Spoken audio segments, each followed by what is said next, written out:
Грашовы зварот, які быў у 14-18 стагоддзі на Берасцейшчыне, галоўная тэма гэтай сустрэчы. Таксама вучоныя гісторыкі расказалі і паказалі гасцям Брэсцкага абласнога музея, што і праз стагоддзі грошы нясуць у сабе шмат информации.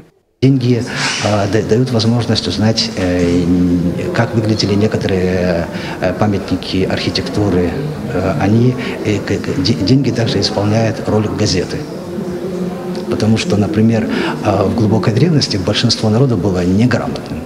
А как узнать о том, что существует какое-то государство? Правитель начинал чеканить монету.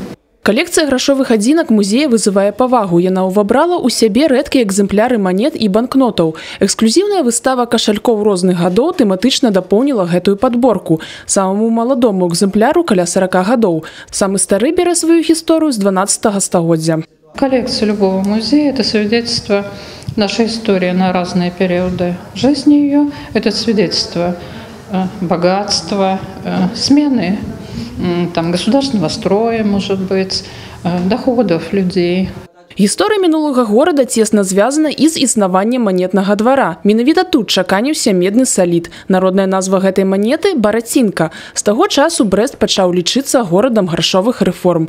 Зараз жа манетны двор рэканструяваны Ігорам Михальчуком, але сам Ігор Миколаевич адзначае, што тэхніка чыканкі не змянілася. Мы делаем заготовку примерно 1,6 16 миллиметров диаметром, но в отличие от оригинала у нас монетки будут немножко толще, чтобы не путать с оригиналами, мы не фальшивомонетчики.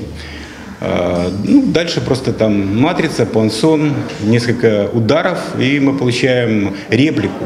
Акрамя магчымасці прасачыць, як відазмяняліся купюры і манеты да нашых дзён, госці пабачылі на свае вачы працэс чыканкі і атрымалі сувенірныя манеты ў гонар тысячагоддзя Брэста.